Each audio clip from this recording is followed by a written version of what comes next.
lors de la saison 1973/1974. Le Bayern Munich a fait vibrer les supporters du monde entier, écrivant une véritable épopée sur la scène européenne. Cette année-là a marqué un tournant historique.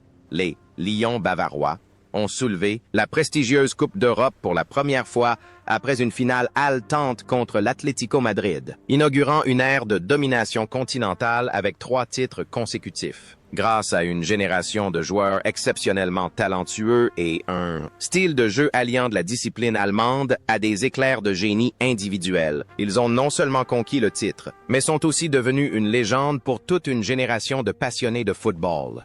Mais derrière ces moments de gloire sur le terrain se cachaient des joueurs au destin bien particulier. Plus d'un demi-siècle s'est écoulé et le temps a laissé des traces différentes sur leur vie. Certains ont continué à gravir les échelons du coaching, d'autres ont choisi une retraite paisible, et d'autres encore ont dû mettre un terme à leur carrière avec une immense tristesse. Revenons sur les hauts et les bas de ces joueurs qui ont incarné l'âme de la génération dorée du Bayern Munich. Sepp Maier, le gardien du Bayern Munich cette année-là, n'était pas seulement un gardien, mais un véritable artiste aux réflexes extraordinaires. Trent Hans. Il atteignait le sommet de sa carrière, surnommé Die Katze von Hansing, le chat d'Hansing, pour son agilité et ses plongeons exceptionnels. Dernier rempart de la défense, Maier rassurait ses coéquipiers par ses arrêts spectaculaires et son humour et son optimisme rare. Il ne captait pas le ballon sous le coup de la tension. Mais avec joie, son sourire galvanisait l'équipe, l'aidant à surmonter les moments les plus angoissants de la saison. Après sa glorieuse saison 1974, la carrière de Sepp Maier connut un nouvel essor avec la victoire de l'Allemagne de l'Ouest en Coupe du Monde. Cependant, le destin s'acharna sur ce gardien de but légendaire. En 1979, un grave accident de voiture le contraignit à une retraite prématurée, mettant fin à sa carrière alors qu'il était encore prêt à capter le ballon. Mais Maier ne se laissa pas abattre. Il se reconvertit en entraîneur et devint un mentor précieux pour les générations suivantes de gardiens de but, dont Oliver Kahn. La vie personnelle de Sepp Maier était aussi haute en couleur que son style de jeu. En dehors des terrains, c'était un homme joyeux, passionné de tennis et de magie. Il n'a jamais laissé la gloire passer l'accabler, vivant toujours avec légèreté et humour. Le contraste entre ce gardien de but atypique sur le terrain et cet homme, optimiste en dehors, témoigne de sa résilience. Même face aux épreuves de la vie, comme cet accident survenu il y a des années, il sait garder le sourire et les surmonter. Aujourd'hui, à 80 ans, Sepp Maier est toujours en pleine forme et serein. Une icône vivante, un témoin historique qui continue de suivre le Bayern Munich de près. Paul Breitner, latéral gauche de seulement 22 ans, en 1974, était un phénomène atypique dans le monde du football. Avec sa chevelure broussailleuse caractéristique et ses convictions politiques de gauche affirmées, Breitner était surnommé le rebelle. Sur le terrain, il était une véritable tornade sur le flanc gauche, excellent aussi bien en attaque qu'en défense, doté de frappes lointaines tonitruantes et d'une combativité inébranlable. La présence de Breitner insufflait au Bayern Munich une énergie explosive et une personnalité unique au sein d'une équipe extrêmement disciplinée. La carrière de Breitner après 1974 fut mouvementée. Il rejoignit le Real Madrid, où il devint l'un des joueurs allemands les plus titrés en Espagne, avant de retourner au Bayern Munich pour évoluer au poste de milieu de terrain et mener l'équipe dans une nouvelle phase de son développement. Breitner était un joueur intelligent, vif et tenace. Il n'hésitait pas à s'en prendre aux médias, voire à ses coéquipiers et entraîneurs s'il le jugeait nécessaire. Même loin des terrains, Paul Breitner a conservé sa forte personnalité. Il a joué dans des films, a été un commentateur sportif incisif à la télévision et a longtemps été l'ambassadeur du Bayern Munich. Sa vie a toujours été trépidante et il n'hésitait pas à exprimer ses opinions sur les questions sociales et le football. La franchise de Breitner, parfois à la limite de l'excès, lui a valu l'admiration et a suscité un profond respect. Aujourd'hui, à 72 ans, Paul Breitner demeure une voix influente, un philosophe à l'allure robuste, qui continue d'inspirer et d'alimenter des débats passionnants avec les générations futures.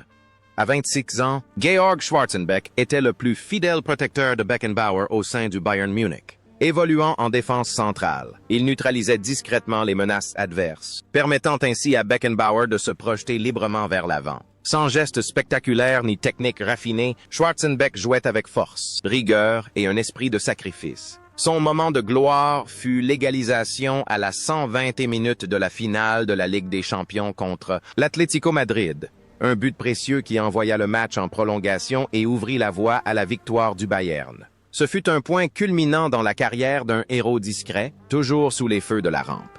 Après sa retraite, Schwarzenbeck a choisi une voie radicalement différente de celle de ses coéquipiers vedettes. Il n'est devenu ni entraîneur, ni commentateur, ni dirigeant de club. Au lieu de cela, Katja, son surnom affectueux, est retourné à une vie simple, en ouvrant une petite papeterie à Munich. L'image du champion du monde et d'Europe derrière son comptoir, vendant stylos, encrés et livres aux enfants du quartier, est devenu un beau symbole d'humilité.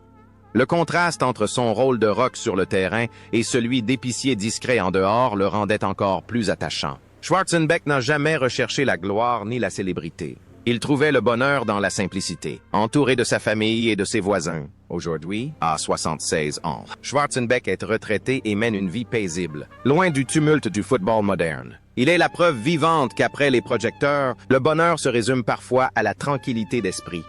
Viggo Jensen était le deuxième Danois de l'effectif du Bayern cette année-là, aux côtés de Johnny Hansen. À 26 ans, Jensen était un joueur polyvalent, capable d'évoluer aussi bien au milieu de terrain qu'en défense. Bien que n'étant pas un titulaire indiscutable dans un 11 de départ constellé de stars, son assiduité, son professionnalisme et sa disponibilité à contribuer dès qu'il en avait l'occasion étaient toujours très appréciés du staff technique. Il était un véritable joueur d'équipe, contribuant discrètement au bon fonctionnement de la machine bavaroise. Après avoir quitté le Bayern et joué pour plusieurs autres clubs, Jensen a connu une carrière d'entraîneur incroyablement longue et impressionnante. Il a dirigé de nombreuses équipes au Danemark et en Allemagne, devenant un mentor dévoué et transmettant son expérience et sa philosophie du football allemand à des générations de jeunes joueurs. Sa vie était intimement liée au terrain, mais dans un nouveau rôle, celui de meneur de jeu et de leader. Loin des paillettes et du glamour du sport, la carrière de Viggo Jensen témoigne de sa persévérance et de son amour inconditionnel pour le football. Il incarne l'esprit des véritables passionnés, ayant consacré sa vie entière à ce sport magnifique sans rechercher la gloire. Aujourd'hui, à 76 ans, retraité des terrains, il conserve toute sa vivacité d'esprit et sa passion ardente pour le football, menant une vie simple, à l'image d'un ancien joueur.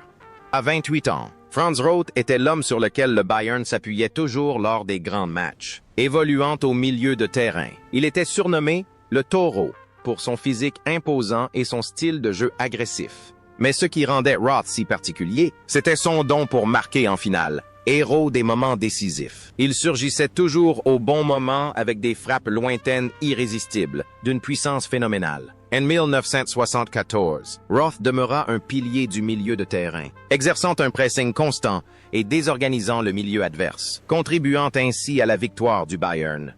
Après avoir passé ses meilleures années au Bayern Munich, Roth a brièvement évolué en Autriche avant de prendre sa retraite sur blessure. Loin des projecteurs, le Taureau a choisi une vie plus proche de la nature. Il est devenu commerçant d'articles de sport et a consacré une grande partie de son temps à ses passions, la chasse et la pêche. La vie de Roth après sa retraite fut aussi intense et libre que son style de jeu, direct et viril. Le contraste saisissant entre l'infatigable guerrier sur le terrain et l'homme, passionné par la conquête des grands espaces en dehors, est fascinant chez Franz Roth. Rarement présent dans les médias, il menait une vie paisible et insouciante. Aujourd'hui, à 78 ans, Franz Roth est en pleine forme et se rend occasionnellement à l'Allianz Arena pour encourager son ancienne équipe, le Bayern Munich, où il restera à jamais une véritable légende de la Coupe d'Europe. Jupp Capelman a rejoint le Bayern Munich en tant que recrue la plus chère de l'histoire de la Bundesliga à l'époque. À 24 ans, le milieu de terrain a apporté dynamisme et technique au jeu bavarois. Malgré la pression liée à son transfert record, Capelman a su justifier son prix, contribuant au succès collectif de l'équipe grâce à son intelligence et sa polyvalence. Ce qui est le plus remarquable chez Capelman, ce ne sont pourtant pas ses titres, mais le chemin qu'il a emprunté en parallèle du football. Même lorsqu'il jouait encore au plus haut niveau, il poursuivait assidûment des études de médecine. Il est rare de voir un joueur vedette plonger dans ses livres après l'entraînement. Après sa retraite, Capelman a définitivement quitté le monde du football professionnel pour revêtir la blouse blanche. Il est devenu un chirurgien orthopédiste respecté à Rosenheim. La reconversion du footballeur le plus cher d'Allemagne en médecin dévoué est une histoire inspirante d'intelligence et de persévérance. Kappelmann a prouvé que les footballeurs sont bien plus que de simples joueurs. Pendant des décennies, il a mené une vie d'intellectuel, se consacrant à la médecine et aux soins des patients, loin des projecteurs de sa gloire passée. Aujourd'hui, à 74 ans, après de nombreuses années d'exercice éthique, il a pris sa retraite et profite d'une vie épanouie auprès de sa famille, laissant derrière lui un exemple remarquable d'apprentissage continu. Johnny Hansen était une présence danoise remarquable au sein de cette équipe allemande constellée de stars. Trent Hans, évoluant au poste d'arrière droit. Hansen apportait solidité, discipline et une intelligence tactique typiquement nordique. Il n'était pas un latéral offensif flamboyant, mais son calme et son placement intelligent étaient des atouts indispensables qui ont permis à la défense du Bayern de résister aux assauts incessants de ses adversaires. Hansen a ouvert la voie à la vague de joueurs danois qui ont brillé en Bundesliga par la suite. Après son départ du Bayern Munich en 1976, Johnny Hansen retourna dans son Danemark natal et continua à jouer pour le Vejle BK pendant quelques années avant de prendre sa retraite. Au lieu de poursuivre une carrière de footballeur professionnel, il s'engagea dans l'administration locale. Sa vie se déroula paisiblement, sans scandale ni tapage médiatique, à l'image de son style de jeu, efficace et discret. La transition d'une star du football européen à un fonctionnaire consciencieux constitue un tournant intéressant. Elle témoigne du pragmatisme de Hansen et de sa capacité à concilier passion et vie quotidienne. Il a toujours entretenu d'excellentes relations avec le Bayern Munich et assiste régulièrement aux événements organisés par le club. Aujourd'hui, à 80 ans, Johnny Hansen coule une retraite paisible au Danemark, fier de sa brillante carrière au cours de laquelle il a contribué à façonner l'histoire du club bavarois.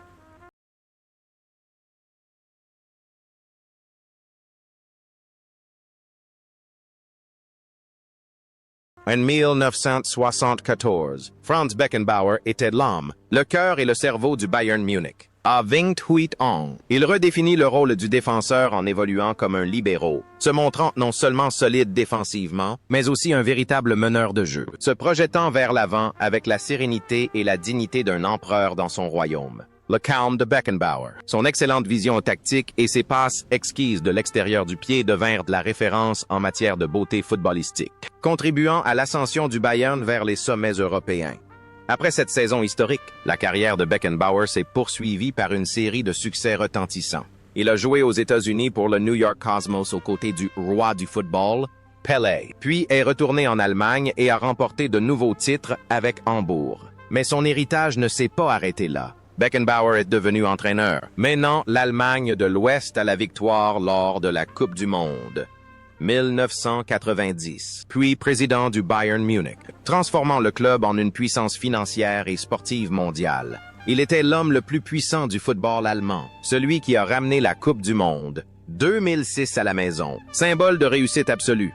La vie de Beckenbauer semblait idyllique, mais il a aussi dû faire face à des troubles personnels et à des controverses liées à son style de management dans ces dernières années. Néanmoins, aux yeux de ses fans, il demeure une icône immortelle, un homme charmant et élégant qui a consacré sa vie entière au football. Le glamour des terrains semblait imprégner son existence, faisant de lui une figure publique, un homme qui ne connaissait jamais le repos. Cependant, ses parcours exceptionnels prit fin. Le 7 janvier 2024, Franz Beckenbauer s'éteignit à l'âge de 78 ans après une longue maladie. La disparition de l'Empereur laissa un immense vide dans le monde du football. Il n'est plus, mais son héritage d'élégance et sa philosophie de jeu visionnaire resteront à jamais gravés dans les mémoires.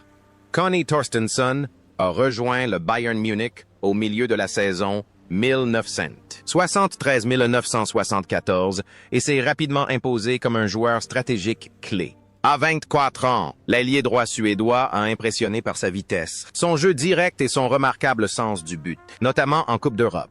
Considéré comme le porte-bonheur du Bayern en Europe, il a marqué régulièrement lors des matchs décisifs et a largement contribué à leur triomphe cette année-là.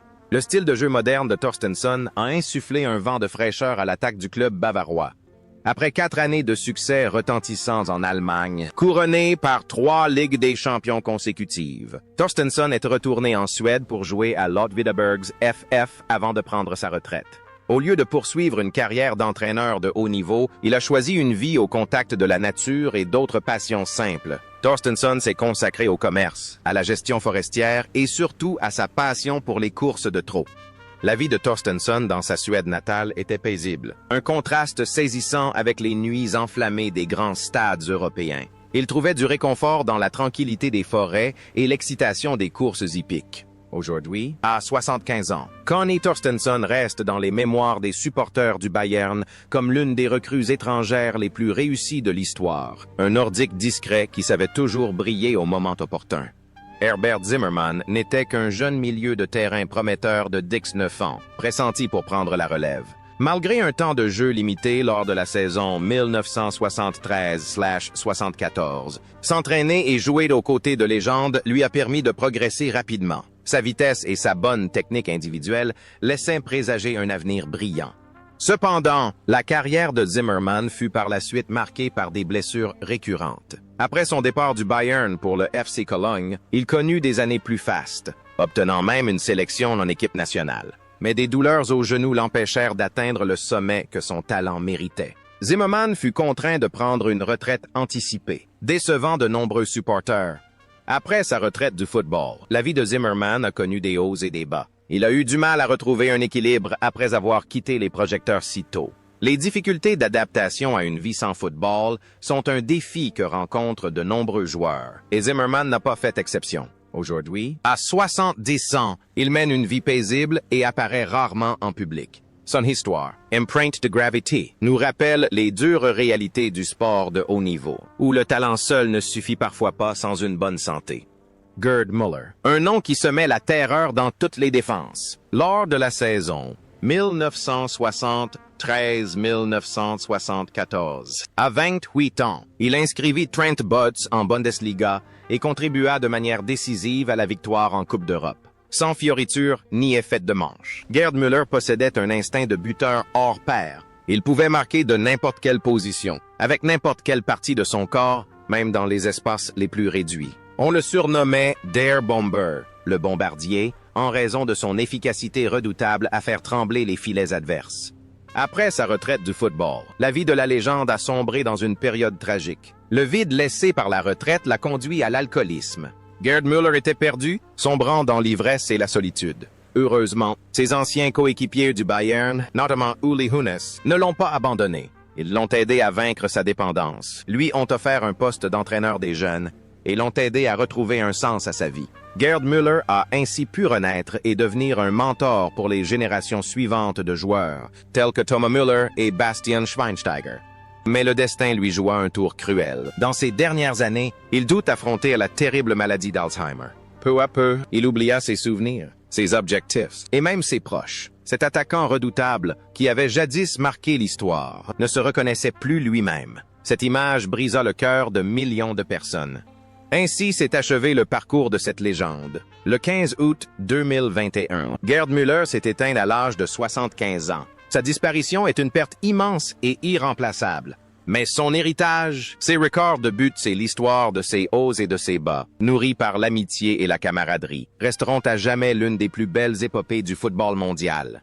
En 1974, Uli Hoeneß était un véritable ouragan sur l'aile droite. À 22 ans, il possédait une vitesse incroyable, digne d'un athlète de piste jouant au football. Avec Gerd Müller, il formait un duo d'attaque redoutable. Il inscrivit 2 buts lors du match rejoué de la finale contre l'Atlético Madrid, contribuant largement à leur victoire historique en championnat. La passion, l'intelligence et la soif de victoire de Hoeneß transparaissaient dans chacun de ses pas. Cependant, la carrière de joueur de Hoeneß s'est tragiquement terminée à l'âge de 27 ans en raison de blessures chroniques au genou. Mais quand une porte se ferme, une autre s'ouvre, et il est devenu PDG du Bayern Munich à seulement 27 ans. Grâce à son sens aigu des affaires, Hoeneß a transformé le Bayern, alors criblé de dettes, en l'un des empires les plus puissants du monde. Il est à l'origine de la prospérité dont jouit aujourd'hui le Bayern. La vie d'Uli Hoeneß fut un véritable film d'action, avec ses hauts et ses bas.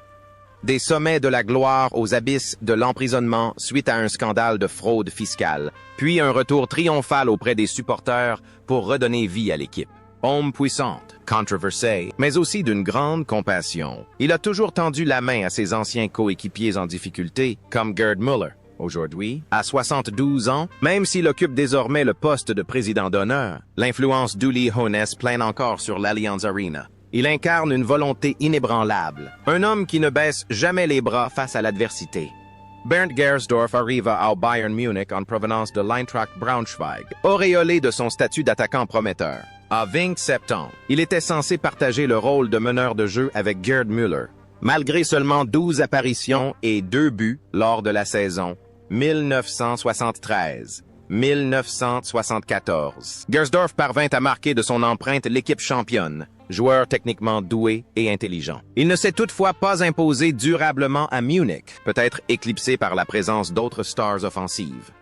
Après une seule saison, Gersdorf retourna dans son ancien club, Braunschweig, puis partit pour les États-Unis afin de jouer, avant de terminer sa carrière en Autriche. Après sa retraite, Gersdorf ne se lança pas dans une carrière d'entraîneur, mais s'orienta vers le management. Il travailla dans l'industrie des casinos et devint directeur d'un casino à Salzbourg, en Autriche.